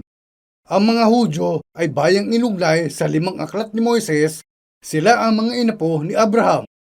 Kaya kapag sinabing Hudyo man, ito ay tumutukoy sa mga tao sa isang grupo ng mga tao. At kapag sinasabing mga Grego, may bansang lumikha ng sibilisasyong Helenistiko. Kahit hawak ng Roma ang buong mundo at sila ang may pinakamalakas na kapangyarihan ng panahong yun, ginamit ang salitang Grego rito dahil ang Helenistikong ideolohiya ng mga pilosopong Helenistiko ang umukit sa isipan ng mga tao. Kaya kapag sinabing mga Grego rito, ito ang terminong ginamit bilang pagtukoy sa lahat ng mga hintil. Kaya sinasabing sa mga Hudyo man at tapos sa mga Grego man o sa iglesia man ng Diyos. Kapag sinabing o sa iglesia man ng Diyos, inisip muna ng mga tao ang simbahan na isang uri ng gusali. Pero hindi lang ito tumutukoy sa isang gusali. Ginagamit ng Biblia ang salitang simbahan para tukuyin ang marami mga banal na naniniwala. Lahat at bawat naniniwala ay nagiging kasapi ng katawan na si Jesucristo ang Pangulo. At ang fellowship ng mga banal na naniniwala ay tumutukoy sa pagbuo ng isang katawan, pakikipag-ugnayan na kinokontrol ng Espiritu ni Jesus. Kaya kinikilala ang simbahan bilang buhay na nilalang. Kaya sa mga Hudyo man, ulitin pagkatapos ko, huwag kayong magbigay ng dahilang ikatitisod. Sa mga Hudyo man, sa mga Grego man, o sa iglesia man ng Diyos. Kaya ito ay babala na hindi dapat gagawa ang mga Kristiyano ng anumang maling gawain laban sa mga Hudyo at dapat din silang mag-ingat sa ibang mga taong hindi naniniwala kay Jesus. Hinihiling nito sa individual kung siya ay kasapi ng simbahan, isa sa mga banal na naniniwala at bahagi ng isang katawan na mamuhay siya ng wasto. At kung iisipin ninyo, lalo pa nitong pinatutunayan na meron 3 magkakaibang grupo ng mga tao rito sa mundo. Kung may bagong grupo man ng mga tao na binuo sa loob ng 2,000 taong kasaysayan na tumuloy rito sa lupa, ito ay ang mga tao na kahit anupang bayan o bansa ang kanilang kinabibilangan at kung anumang lahi ang pinagpatuloy nila ay sasabihin Nahusikan ako ng dugo ni Hesukristo. Nabatid ko ang pag-ibig ni Hesukristo. At ang naturang mga tao ay nagiging bahagi ng simbahan ng Diyos. Nagiging mga kasapi sila ng simbahan ng Diyos. At nagiging kasapi ng sagradong pagtitipon. Anuman ang denominasyon o sekta na maaring kinabibilangan ng isang tao, kung meron siyang katiyakan sa kanyang kaligtasan sa pamamagitan ng biyaya ni Jesus, kung ganoon, hindi siya gaanong matatakot na makatagpo ang Diyos. 죄인 괴수라도 그 구원을 얻어 매일 보호받고 성신을 모시고 주를 따라가니 May himno na ganito. Anuman ang denominasyon na kinabibilangan ng isang tao, walang ibang maipagmamalaki kundi naniwala siya ng may katiyakan na si Jesucristo ang tagapagligtas na pinatawad na ang kanyang mga kasalanan. Hindi yung basta lang sinasabi ng isang tao, naniniwala lang ako. Sa mga ipapaubayan na lang isang araw ang lahat sa mga kamay ng Diyos, maging ang lahat ng pasanin nilang kasalanan at mga nakahinga ng maluwag at sasabihing, ngayon lahat ay nilutas na. Ay makakapamuhay ng may pag-asa. May isip natin itong himno sa iba't ibang himno na inaawit natin.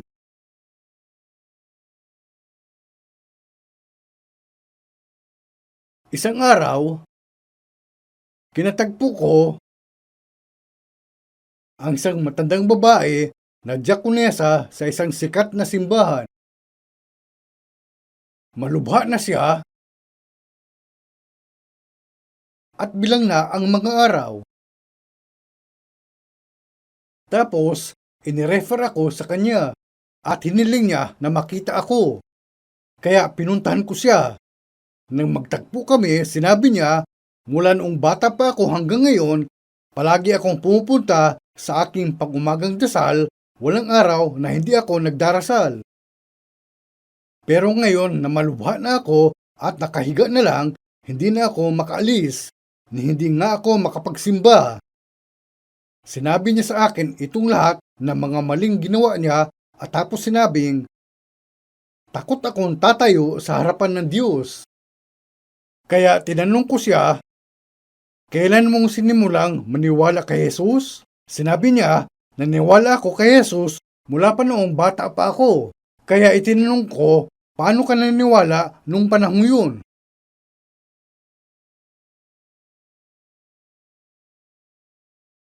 Tinuko niya ang Apostles' Creed na alam ng marami sa atin. Naniniwala ako sa Diyos, ang amang makapangyarihan sa lahat, lumikha ng langit at lupa, at sinabing naniniwala siya ng ganito. Tapos tinanong ko siya, kung ganoon, ano ang nangyari sa mga kasalanang ginawa mo habang nabubuhay ka? Ang sabi niya, naku, yan ang problema. Kailangan ko mapatawad sa lahat ng kasalanang yun, pero hindi na ako makapunta sa simbahan. Sabi ko, naniniwala ka nga, pero parang hindi mo kayang ipagkatiwala ang lahat sa Diyos. Sumang-ayon siya. Tulad siya nitong kasunod ng tao, may kwento tungkol sa isang taxi driver na may magandang araw dahil kumita siya ng malaking pera. Kumita siya ng mas malaki na di inaasahan, kaya maganda ang kanyang mood habang papauwi. Sa kanyang pag-uwi, ipinasya niyang isasakay ng libre ang susunod na taong sasakay. Habang nagmamaneho, nakita niya ang isang matandang babae sa kalsada na may mabigat na dala. Tinanong niya, saan po kayo papunta? Sabi niya, okay lang, pero wala akong pera. Sinabi niya, sakay na po, libre lang. Talaga? Libre? Salamat. At pinaandar na ng driver ang taxi, kumakanta habang nagmamaneho, masaya dahil ang patutunguhan nila ay daan niya pauwi. Sinabi niya sa matanda na ihatid niya ito. Pero napansin niya na may umuungol, hindi pagkanta mula sa likuran. Tumingin siya sa likuran sa kanyang rearview mirror at nakita niyang pasan pa rin ng babae ang kanyang daladala. Kaya't sinabi niya, bakit po pasan pa rin ninyo ang inyong daladalahan? Sinabi niya, pasalamat na ako at pinasakay mo ako. Pati ba naman mga daladalahin ko pa? Kung sumakay siya sa taxi, dapat ibaba rin niya ang kanyang mga dala. Marami ang ganyan sa mga naniniwala kay Jesus. Naniniwala sila pero patuloy nilang dinadala ang bigat ng kanilang kasalanan. 죄짐을 지고서 권하거든 내 마음속에 주 영접하며 새 사람 되기를 원하거든. Let Jesus come into your heart. Dapat mapasalamatin tayo sa ganitong himno.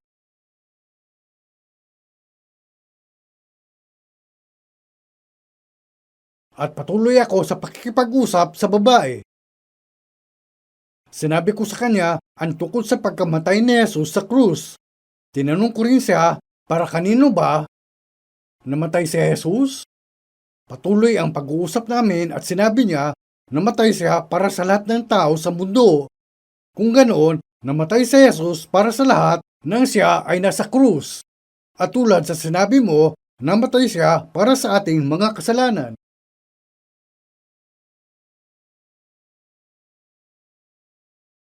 Kung ganoon, para kanino pa namatay si Jesus?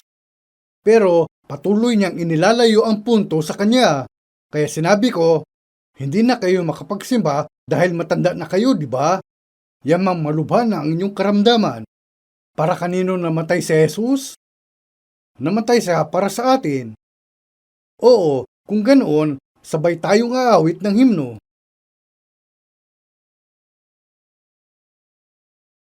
울어도 못하네 말과 뜻과 행실이 깨끗하고 착하되 다시 나게 못하니 울어도 못하네 믿으면 하겠네 구주 예수만 믿어 하신 일을 힘입고 죽게 가기만 하면 영원 삶을 얻네.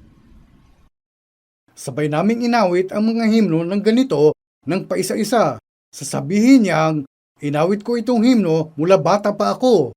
Ganun ba? Awit pa tayo ng ibang himno. 나 같은 죄인이 용서함 받아서 주 앞에 옳은 사람 됨을 확실히 믿기는 어린 양 예수의 그 피로 속죄함 얻었네. Ipiniliwanag ko ang bawat punto. Habang inaawit namin itong himno, nagbungtong hininga siya. 구주 예수만 믿어 Trust the work that He has done. Inulit namin ang inulit, tapos sinabi niyang, ito ang doktrinang alam ko, pero ngayon, nagawa kong ipagkatiwala sa Kanya ang lahat. Panginoon, namatay kayo para sa akin. Pinasan ninyo ang lahat ng aking mga kasalanan. Ipinagkatiwala ko na po ang lahat sa inyo. Salamat po at ako'y inyong pinatawad. At patuloy siya sa pag-iyak. Nang maghihiwalay na kami, sinabi naming, magkikita tayong muli kalaunan kapag tatayo na tayo sa harapan ng Panginoon. 오늘 믿고서 내는 밝았네 참 내 기쁨 영원하도다. Siguradong sinimulan ang sandaling yun sa kanya ng oras na yun. Lumiwanag ng husto ang kanyang mukha. I have grace for the day, I have help by the way, there is healing and comforting balm. I am redeemed by the blood of the Lamb. Tuwang-tuwa siya habang sinasabi ito. Ngayon, tumutuloy ang kasaysayan nitong mundo at hindi lang sa mga Hudyo, kundi pati na rin sa mga Hintil, ang mga tao ay nagiging mga kasapi ng simbahan ng Diyos. Pero sa araw ng pagbabalik ni Kristo, sa araw noong si Jesus na umalis ay babalik, lahat ng mga banal na unang lumisan ay babalik. 성도들 돌아올 때에 크게 노래하리라. Kapag babalik na silang lahat sa panahong yon, saan man inilibing itong mga tao na namatay na may pinagpalang pag-asa, saan man nabulok ang kanilang katawan, sa isang sandali, lahat sila ay magtatagpo-tagpo sa hangin. Babaguhin silang bigla. Darating ang araw na matutupad ang pangako na babaguhin sila sa isang iglap. At dito sa mundo, magaganap ang malaking kaguluhan at digmaan na hindi pa nangyari sa buong kasaysayan. At maglalaho ang simbahan sa mundong ito. Pero sa lupa, magkakaroon ng digmaan at magkakagulo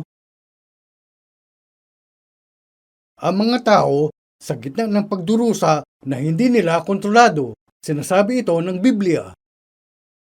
At sa panahong yun, ang lahat ng mga propesiyang nagawa para sa mga Hudyo ay matutupad. Diyan matutupad ang lahat ng mga salita na sinabi ni Jesus nung buhay pa siya.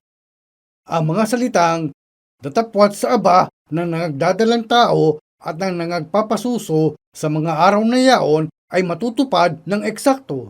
Ang mga salitang kung magkagayoy, magsita ka sa mga budok ang nga sa Judea ay matutupad din. Ang insidenteng ginanap noong AD 70 sa mas maliit na antas ay magaganap na higit na matindi ng todo, gaya sa sinasabi sa Biblia. Magsipanalangin kayo na huwag mangyari ang pagtakas ninyo sa panahong taginaw o sa sabat man, mangyayari ito ng eksakto ayon sa mga salitang ito. Idiniklara ng bansang Hudyo ang kalayaan noong May 14, 1948. Habang umulad ito bilang malakas na bansa, may mga pagkakataong panalo ito sa laban sa hukbong Ehipsyo at panalo sa laban sa hukbong Arabo. Pero minsan, sinalakay ang mga Hudyo ng mga puwersa ng Ehipsyo sa araw ng Sabat at takot sila ng gusto at dumanas ng kahirapan. Nabubuhay ang mga Hudyo na tinutupad ang Sabat kahit ngayon. Kahit meron silang mga embahada sa iba't ibang bansa sa buong mundo, inuumpisahan ang Sabat para sa mga Hudyo simula Biyernes ng gabi sa paglubog ng araw. Itinitigil nila ang lahat ng kanilang trabaho hanggang sa umaga ng susunod na linggo. Ang mga bagay na haharapin ng mga Hudyo sa Sabat sa digmaan na magaganap sa mga huling araw ng Judea ay ibinala na. Noong nasa Israel ako, lumalakad ako sa araw ng Sabat at wala akong mapuntahan. Kaya kinailangan kong kakain sa restaurant na pagmamayari ng isang Arabo. Ramdam ko na ako man ay totoong isang hintil pagdating sa aking lahi. Pero ang mga tao sa mundong ito na may katiyakan na naisilang silang muli at nilutas ang problema sa kanilang mga espiritu ay maglalahong lahat sa araw na tawagin sila ng Panginoon. Sinasabing kung paano sa mga araw ni Noe, ang mga tao ay mag-aasawa at pinapag-aasawa at magsisikain at magsisiinom. Pero magkakaroon ng pagbabago. Darating siya tulad ng isang magnanakaw sa gabi. Malaking bilang ng mga tao ang biglang maglalaho. Tapos, magtutuloy ang mga pangyayari gaya sa hinulaan sa Marcos, Kabanata 13. Hindi nagbibiro si Jesus. Punta tayo sa Marcos, Kabanata 13.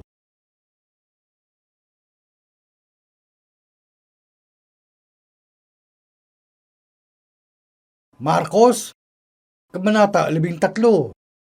Basahin natin mula talata 17. Datapwat sa Aba ng nagdadalang tao at ng nagpapasuso sa mga araw na yaon, at magsipanalangin kayo na ito'y huwag mangyari sa panahong taginaw, sapagkat ang mga araw na yaon ay magiging kapighatian na ang gayoy di pa nangyayari buhat sa pasimula ng paglalang na nilikha ng Diyos hanggang ngayon ni hindi na mangyayari kailanman. At malibang paikliin ng Panginoon ang mga araw ay walang laman na makaliligtas. Datapwat dahil sa mga hirang na kanyang hinirang ay pinaikli niya ang mga araw. At kung magkagayon, kung may magsabi sa inyong sinumang tao, narito ang Kristo o nariyan, huwag ninyong paniwalaan, sapagkat may magsisilitaw ng mga bulaang Kristo at mga bulaang propeta at mga nagpapakita ng mga tanda at mga kababalaghan upang mailigaw nila kung mangyayari ang mga hirang. Datapwat, mag-ingat kayo. Narito, Ipinagpauna ko ng sinabi sa inyo ang lahat ng mga bagay. Mag-ingat kayo. Una nang sinabi ni Jesus ang mga ito. May inilarawan dito na mahirap sa talata 20. At malibang paikliin ng Panginoon ang mga araw ay walang laman na makaliligtas, datapwat dahil sa mga hirang na kanyang hinirang ay pinaikli niya ang mga araw. Yamang sinasabing sa mga hirang na kanyang hinirang, may mga simbahan at iba pang mga lugar sambahan na ipinapangaral ang mga maling aral pagpasok pa lang ninyo sa kanilang pintuan na sinasabing kayo ay pinili mula pa sa pasimula ng panahon. Ikinalulungkot ko pero hindi ito tumutukoy sa isang taong hinirang. Tumutukoy ito sa bayang hinirang, sa mga Hudyo, sa mga apo ni Abraham. Kapag itinatag nila ang kanilang kaharian dito sa lupa at pinagmamalaki ang katotohanan na sila ang pinakamalakas na bansa sa mundo, isang digmaan ang magsisimula na hindi pa naganap mula pa nang nilikha itong mundo. Ito ang araw na tinukoy sa Daniel Kabanata 12. Magkakaroon ng panahon ng kabagabagan na hindi nangyari kailanman mula nang magkaroon ng bansa hanggang sa panahong yaon. Darating itong araw. Kaya dahil sa pagdurusang kakaharapin itong bansa kalaunan, dahil itinuturo ng mga propeta ang mga huwad na bagay at nilinlang ang piniling bayan, ang mga huling araw na yon sa panahon ng kapighatian ay paiikliin. Biglang lilitaw sa harap nila ang Kristo, yamang sinasabing, itong si Jesus ay paparitong gaya rin ng inyong nakitang pagparoon niya sa langit. Magpapakita siyang kaiba sa simbahan. Para sa simbahan, ang mga salita na sinasabing ang pagdating ay gaya ng magnanakaw sa gabi ay tama. Agawin niyang bigla ang simbahan. Pero para sa mga Hudyo, makikita siya ng bawat mata at nang nangagsiulos sa kanya at mararanasan nila ang lahat ng isinulat. Ito ang dakilang panorama na plinano ng Diyos. Nabubuhay tayo sa mundo na sumusulong ayon sa kanyang plano at programa. Ang kasaysayan nitong mundo ay hindi basta-basta dumadaloy habang umiihip ang hangin kasabay sa panahon. Kumikilos ito ayon sa kalooban at plano at layunin ng Diyos. At ginawa ito para sa Kanya na maghahari. Manalangin tayo.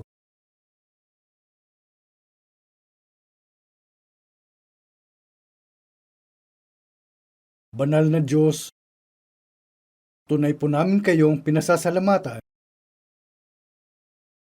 Nabubuhay kami na walang anumang layunin, pero pinasasalamatan namin kayo sa pagtulot ninyo sa amin ng inyong mga banal na salita para maalaman namin at mamuhay sa wastong paraan. Panginoon, kung meron man sa amin ang namumuhay na walang layunin hanggang sa punto na namanglaw na ang kanilang espiritu, naway alalayan niyo sila ng inyong salita. Taos puso naming ipinapaubaya ang aming mga araw at buhay sa inyong mga kamay at hinihiling namin na walang sino man sa amin ang maiiwan. Idinadalangin namin sa pangalan ni Jesus. Amen.